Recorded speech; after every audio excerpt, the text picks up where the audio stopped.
கிறிஸ்துவுக்குள் பிரியமான சங்கமம் தமிழ் கிறிஸ்தவ வானொலி நேயர்களுக்கு அன்பின் வாழ்த்துக்கள். இன்றைய மன்னா எச்சரிக்கையாய் இருங்கள், விழித்திருந்து ஜெபம் பண்ணுங்கள். மாற்கு 13:33. பிரியமானவர்களே, கர்த்தருடைய வருகையின் நாளையும் நேரத்தையும் நாம் அறியாதபடியால் எச்சரிக்கையோடும் விழிப்போடும் ஜெபத்தில் நிலைத்திருங்கள். எல்லா இருளுக்கும் ஒரு ஒளி உண்டு. 2000 ஆண்டுகளுக்கு முன்பாக இந்த பூமியில் இயேசு கிறிஸ்து மானிடனாய் தேவ கண்களோடு வந்தார். அவருடையவர்கள் அவரை நிராகரித்து அவமானப்படுத்தினார்கள். எத்தனையோ துன்பத்தையும் துயரத்தையும் கொடுத்தார்கள். ஆயினும் இத்தனை வேதனையின் நடுவிலும் இயேசு தேவனுடைய கண்களால் பரமபிதாவின் சித்தத்தையும் உலக மக்களின் மீட்பையும் கண்டார். அவர் மரித்த தேவனா இல்லவே இல்லை. நாம் தாம் சொன்னபடியே 3ஆம் நாளில் உயிர்த்தெழுந்தார். அதனால் தான் இன்று உலகமெங்கும் உயிர்த்தெழுந்த கிறிஸ்துவின் கீதம் தொனித்துக் கொண்டிருக்கிறது. சோர்ந்து விடாதீர்கள். உலக பாடுகள் உங்களை விசுவாசத்திலிருந்து பிரித்துவிட அனுமதிக்காதீர்கள். கர்த்தருடைய வார்த்தையின் பிரகாரம் எச்சரிக்கையாய் விழித்திருந்து ஜெபம் பண்ணுங்கள். வருகை சமீபமாய் இருக்கிறது.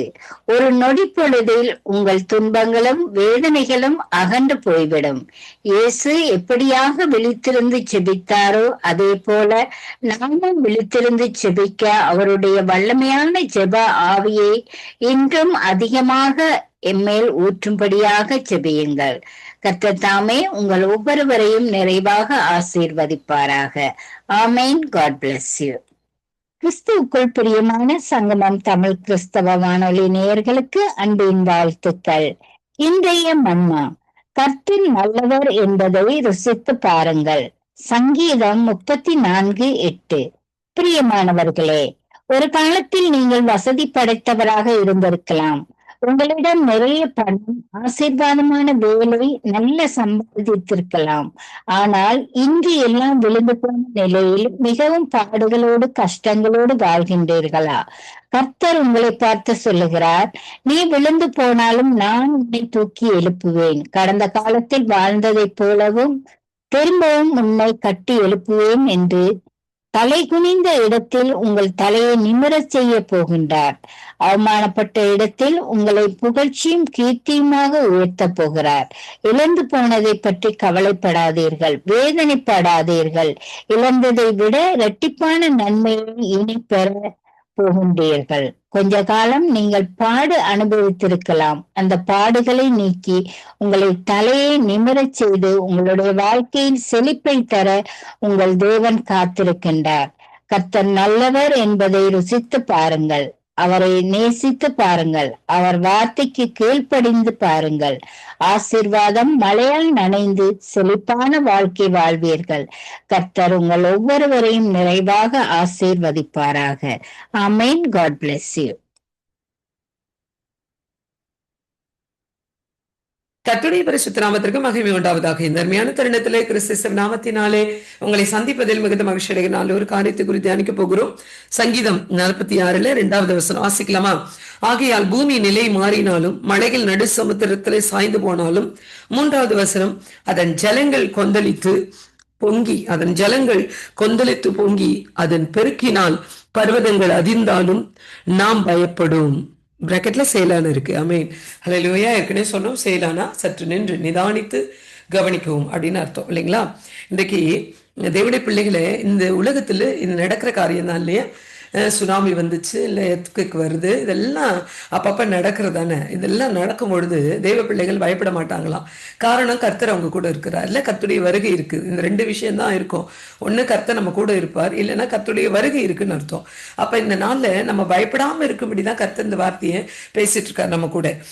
என்னன்னா, பூமி நிலை மாறினாலும், பூமியை உருவாக்கும் பொழுது கர்த்தர் அழகாக தான் உருவாக்கினார். ஆனால் அது திரும்பி அவர் பார்க்கும் பொழுது எப்படி இருந்தது? இருளும் ஒழுங்கின்மையுமா இருந்ததா. அதை மறுபடியும் என்ன பண்ணாருங்க? திரும்பவும் சீர்படுத்தினார். அவர் சீர்படுத்தும் பொழுது நிறைய விஷயங்கள் நடந்திருக்கும் இல்லைங்களா? ஒழுக்கம் இல்லாம இருந்த அந்த பூமியை அவர் சீர்படுத்தும் போது எப்படி இருந்ததுன்னு சொல்றாங்க. அதாவது தியானித்தவர்கள் எப்படி இருந்தது சொல்றாங்க அப்படின்னு பாத்தீங்கன்னா, ஒரு நூல் பந்துல ஒரு நூல் சுற்றி இருந்தா, கண்ணா பின்னா நூல் சுற்றி இருந்தா எப்படி இருக்குமோ அப்படி இருந்துதான் பூமி. அப்ப அதை சரி பண்ணும் பொழுது பூமி வந்து எப்படி வேணா அசைஞ்சிருக்கும், எப்படி வேணா திரும்பி இருக்கும், எப்படி வேணா உருண்டு இருக்கும் இல்லைங்களா? அவர் வச்சிருந்து அதை அந்த சிக்கலை எடுக்கிறார். அப்படிங்கிற பட்சத்துல பூமி வந்து எந்த ஷேப்ல வேணா அது என்ன பண்ணிருக்கு, எந்த எந்த ஆங்கிள் வேணா அது வந்து உருண்டு வந்திருக்கலாம் இல்லைங்களா? ஆனா அதுல கர்த்தர் வந்து பெருசா ஒன்னும் ரியாக்ட் பண்ணல. காரணம் என்னன்னா, அவர் கையினால் உருவாக்கப்பட்ட பூமி அது. அந்த பூமியை அவர் எப்படி வேணா மாத்துவார், அது அவருடைய விருப்பம் மாதிரி. அப்ப அந்த மாதிரி அந்த நாட்கள்ல ஜனங்கள் இல்லை. ஆனா பூமியை அவர் வந்து அவருடைய ஷேப்புக்கு, அவர் பிரியமான மாதிரி, அவருக்கு பிரியமானபடி பூமியை அவர் என்ன செஞ்சாருங்க, மாற்றினார். அப்ப நிறைய சேஞ்சஸ் இருக்கும் பொழுது அதுல நிறைய அசைவு இருந்திருக்கும். ஆனா இந்த இடத்துல நாமெல்லாம் வாழ்ந்து கொண்டிருக்கிற நாட்கள் கத்தர் பேசுறார், பூமி நிலை மாறினாலும். ஆமே, ஒருவேளை ஜனங்கள் நாம வாழ்ந்து கொண்டிருக்கும் பொழுதே பூமி நிலை மாறுது, இந்த பூமி அதிர்ச்சி வருகிறது அப்படின்னா என்ன செய்வோம்? பயப்படுறோம் இல்லைங்க, என்ன நடக்குமோ அவ்வளவுதான் அப்படின்னா யோசிக்கிறோம்ல. கத்த சொல்றார், அப்படியெல்லாம் யோசிக்காதீங்க, என்ன நடந்தாலும் நான் அவங்க கூட இருக்கிறேன். ஐ மீன், மலைகள் நடு சமுத்திரத்தில் சாய்ந்து போனாலும், இது அவருடைய வருகை நாட்கள் நடக்கும் தானே. இது எல்லாமே அவருடைய வருகை நாட்கள் நடக்கும். மலைகள் எல்லாம் அப்படியே கரைந்து, குன்றுகள் கரைந்து ஓடுமா, மலைகள் வந்து சமுத்திரத்துல சாய்ந்து போகும், இதெல்லாம் நடக்கும் தான். அப்ப அந்த மாதிரி இருக்கும் பொழுதும் பயப்படாதீங்க, ஏன்னா நான் வருகிறேன் என்று அர்த்தம். ஆமேன். அதன் ஜலங்கள் கொந்தளித்து பொங்கி அதன் பெருக்கினால் பர்வதங்கள் அதிர்ந்தாலும், சுனாமி அப்படியே வந்தாலும் நீங்க பயப்பட வேண்டாம். கர்த்தருடைய பிள்ளைகளை நாம் பயப்படும். ஆமீன். அப்ப இந்த நாள்ல கர்த்தருடைய ஆவியானவர் உங்க கூட பேசுறதுனா எந்த சூழ்நிலையிலும் பயப்படாதீங்க, எப்படிப்பட்ட நேரத்துல பயப்படாதீங்க. இது ஒருவேளை லிட்டரலா நம்ம பூமியை பார்த்து பேசுற காரியம், ஒருவேளை ஆவிக்கு ஒரு ரீதியாக உங்களுக்கு இப்படிப்பட்ட காரியம் நடக்கிறதா, பெரிய அதிர்வை பாக்குறீங்களா, பெரிய ஒரு பர்வதம் போல அதாவது விழுந்து போன காரியத்தை பார்க்கிறீங்களா, இல்ல இப்படிப்பட்ட காரியங்களை பார்க்கும்போது பயப்படாதீங்க. ஏன்னா உங்க கூட கர்த்தர் இருக்கிறார். உங்க ஊழியத்துல, உங்க குடும்பத்துல, உங்க பர்சனல் லைஃப்ல இப்படிப்பட்ட காரியத்தை பார்த்தீங்கன்னா, நிலை மாறுகிற நேரம், தடுமாறுகிற நேரம், இல்ல விழுந்து போகிற நேரம், இதெல்லாம் இதுல எழுதப்பட்டிருக்கு பாருங்க. இப்படி இருந்தா நீங்க பயப்படாதீங்க, திரும்ப தெய்வ இடத்துல வந்துருங்க. ஐயோ, நான் இப்படிப்பட்ட பாவத்தை செஞ்சுட்டேன், நான் என்ன செய்வேன்னு நினைச்சிட்டு நீங்க தடுமாறி குற்ற உணர்ச்சியில இருக்கிறீங்களா, ஆண்டவர் உங்களை பார்த்து தான் அழைக்கிறார். திரும்ப வா மகனே, திரும்ப வா மகளே அப்படின்னு கத்தரை அழைக்கிறார். ஆனால் அவர் சமூகத்துக்கு வந்துருங்க. திரும்பவும் அவர் உங்களை கட்டுவதற்கு அவர் ஆவல் உள்ளவராக இருக்கிறார். அதனால இந்த நாள்ல உங்க ஸ்பிரிச்சுவல் லைஃப்லயோ உங்க நார்மல் லைஃப்லயோ என்ன நடந்தாலும் ஏசப்பா கிட்ட வந்துருங்க, உங்களை பாதுகாக்க அவரால் முடியும். நம்ம ஜெபிக்கலாமா? எங்கள் நல்ல தெய்வனே, அப்பா, இந்த நாளில் பரிசுத்த ஆவியானவர் எங்க கூட பேசியிருக்கிறீங்கப்பா. என்ன ஆனாலும் சரி ஆண்டவரே, அப்பா, நிலை பெயர்ந்தாலும் ஆண்டவரே, சாய்ந்து போனாலும் ஆண்டவரே, கொந்தளித்தாலும் ஆண்டவரே, பொங்கினாலும் அதிர்ந்தாலும் நாங்கள் என்னப்பா செய்வோம்? யார்கிட்ட போவோம்? எங்களுக்கு உங்களை விட்டா வேற யார் இருக்காங்கப்பா? உங்களே நம்பி இருக்கிற பிள்ளைகளை கிருபை சூழ்ந்து கொள்ளணும் வேதம் சொல்லுகிறதே. அப்படியானால் இதெல்லாம் வரும்பொழுது கிருபை எங்களை சூழ்ந்து கொள்ளட்டும் ஆண்டவரே. அதற்காக நன்றி. எங்கள் ஸ்பிரிச்சுவல் லைஃப்ல இப்படி இருக்கும் பொழுது கர்த்தர் எங்களை பாதுகாத்து கொள்ளுங்கப்பா. எல்லாவற்றையும் பாதத்தில் வைக்கிறோம். அதை கேட்க போகிற பிள்ளைகளை ஆசீர்வதியும். கிறிஸ்து நாமத்தில் பிதாவே, ஆமென். God bless you all. கர்த்தருடைய பரிசுத்த நாமத்திற்கு மகிமை உண்டாவதாக. இந்த அருமையான தருணத்துல கிறிஸ்து நாமத்தினாலே உங்களை சந்திப்பதில் மிகுந்த மகிழ்ச்சி அடைகிறேன்.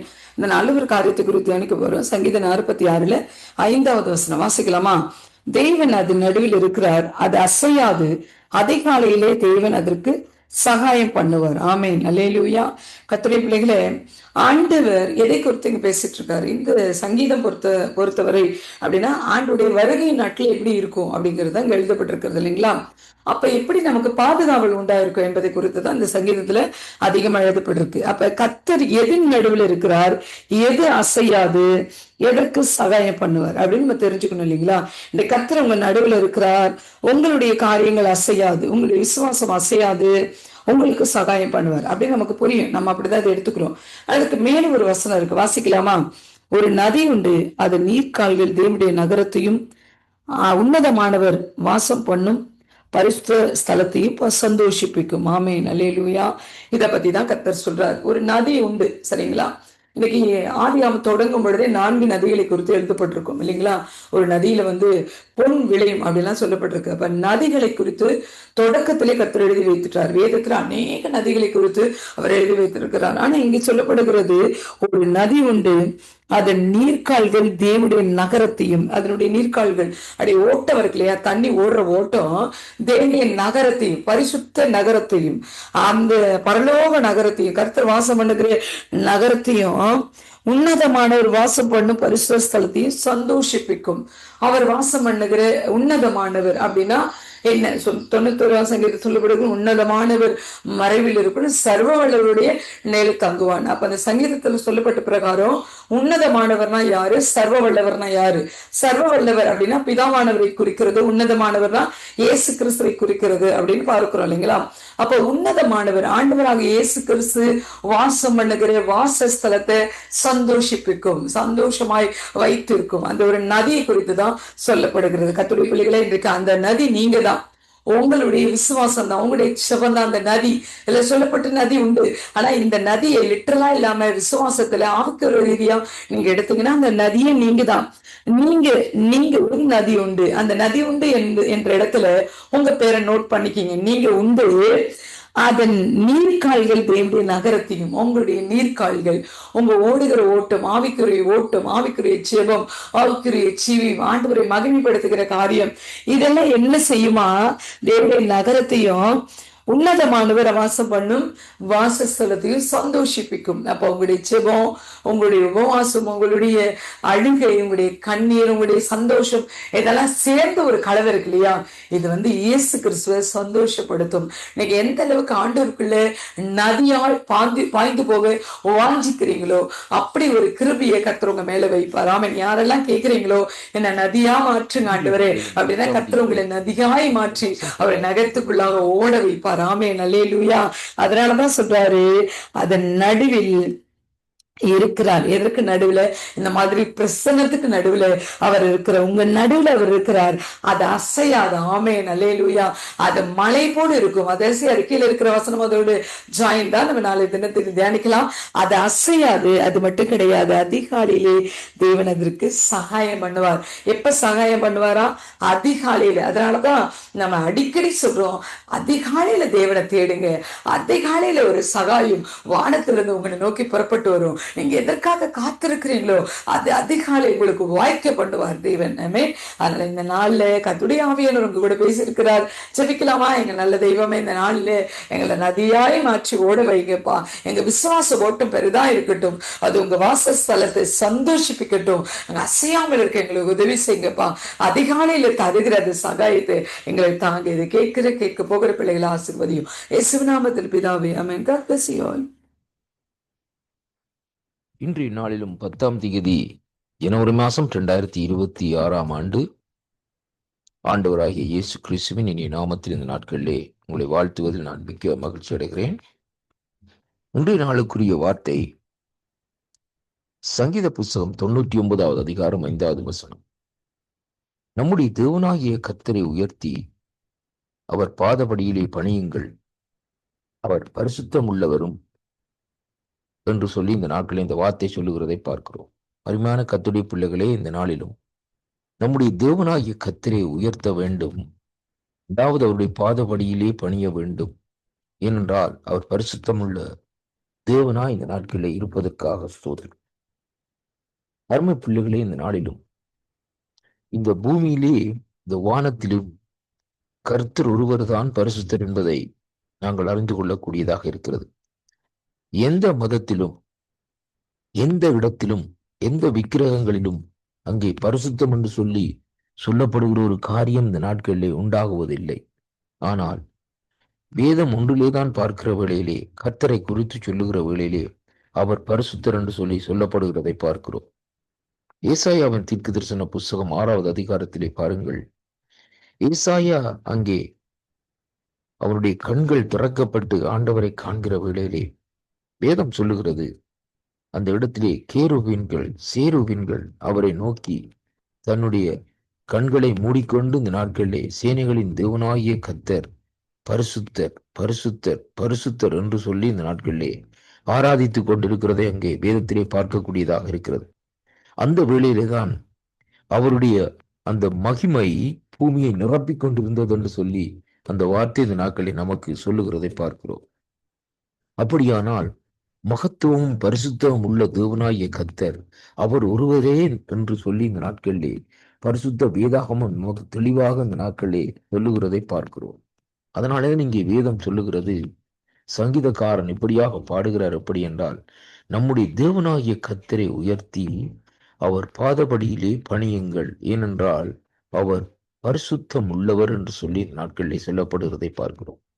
எபிரேயர் ஆக்கத்திலே பார்க்கிற வேளையிலே வேதம் சொல்லுகிறது, பரிசுத்தம் இல்லாமல் தேவனை ஒருவரும் இந்த நாட்களிலே தரிசிக்க முடியாது என்று சொல்லி இந்த நாட்களிலே சொல்லப்படுறது. அதனாலே தான் இன்றைக்கு ஆண்டவர் இந்த நாட்களிலே மனுஷர்களுக்கு இந்த நாட்களை வெளிப்படுவது இந்த நாட்களே அரிதாக இந்த நாட்களே இருக்கிறது. பாருங்கள், பழைய ஏற்பாட்டு பரிசுத்தவான்கள் எப்படி தேவனை தரிசித்தார்கள் என்றால், அவர்கள் அங்கே ஒரு தனிய இடத்திலே போய் இந்த நாட்களிலே ஆண்டவரை ஆராதித்து அந்த பரிசுத்தத்துக்காக வைராக்கியம் பாராட்டி தங்களுடைய மாமிசத்தின் கிரியைகளை வெறுத்து இந்த நாட்களிலே அவரை இந்த நாட்களிலே தரிசித்தார்கள். அவரை ஆராதனை செய்தார்கள். அவரிடத்திலே இருந்து வல்லமைகளையும் வரங்களையும் பெற்றுக்கொண்டு இந்த நாட்களை நடந்தார்கள் என்று சொல்லி இந்த நாட்களை வேதம் சொல்லுகிறது. அருமை பிள்ளைகளே, எலியாவை குறித்து நீங்க வேதத்திலே பாருங்கள். எலியா எப்படிப்பட்ட ஒரு மனுஷனாக இருந்தார். அதே வழியில் அவருடைய சீசனாக இருந்த எலிஷா எப்படிப்பட்ட இரட்டிப்பான வல்லமுள்ள மனுஷனாக இந்த நாட்களிலே வாழ்ந்தார் என்றால், தேவனை தேடி நாடி அவரே இந்த நாட்களை தரிசித்தார். அதனாலே பாருங்கள், இந்த நாட்களிலே அங்கே வேதம் சொல்லுகிறபடி இந்த நாட்களிலே எலியா மூலமாய் அநேக அற்புதங்களை செய்தார். அதே வேளையிலே எலிசா மூலமாகவும் அநேக அற்புதங்களையும் செய்தார். தேவன் அவர்களோடு பேசினார் என்று சொல்லி இந்த நாட்களிலே பார்க்கிறோம். மோசையை குறித்து பாருங்கள்.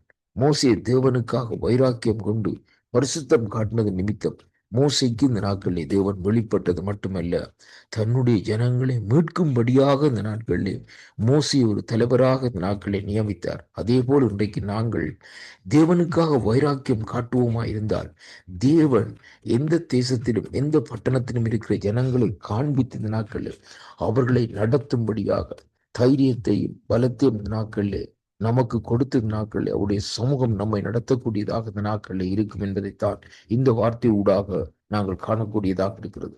அதனாலே கிறிஸ்துவுக்குள் அருமையான அன்பு பிள்ளைகளே, கர்த்தராகிய இயேசு கிறிஸ்துடைய நாமத்தை, அவருடைய நாமத்தை உயர்த்துங்கள், அவருடைய பாதபடியிலே பணியுங்கள். அவர் ஏனென்றால் பரிசுத்தம் உள்ள தேவனாய் இருக்கிறார். அந்த பரிசுத்தம் உள்ள தேவனுடைய வருகை சமீபமாய் இருக்கிறபடினால் அவரை நாடி தேடி இந்த நாட்களிலே ஓடுங்கள். கர்த்தர் உங்களுடைய வாழ்க்கையிலே பெரிய ஒரு அற்புதத்தை செய்வார். அவர் உங்களுடைய வாழ்க்கையில் ஒரு பெரிய விடுதலையை தருவார். இந்த வாக்குத்தத்தங்களை விசுவாசிக்கிற ஒவ்வொரு பிள்ளைகள் மத்தியிலும், ஒவ்வொரு குடும்பங்கள் மத்தியிலும், ஒவ்வொரு வீடுகளிலும் தேவனுடைய பரிசுத்தம் இந்த நாட்களிலே நிரப்பும் என்று நான் விசுவாசிக்கின்றேன். விசுவாசியுங்கள், தேவனுடைய மகிமையை காணுங்கள். கர்த்தர் உங்களோடு கூட இருந்து ஆசீர்வதிப்பாராக என்று ஆண்டவராகிய இயேசு கிறிஸ்துவின் இனிய நாமத்திலே இந்த நாட்களிலே வாழ்த்தி ஆசீர்வதிக்கிறேன். கர்த்தருக்கு மகிமை உண்டதாக. ஜாக்கிரதையாயிருந்து கர்த்தரை தேடுங்கள், பிரசன்னத்திலே நிறைந்து கொள்ளுங்கள்.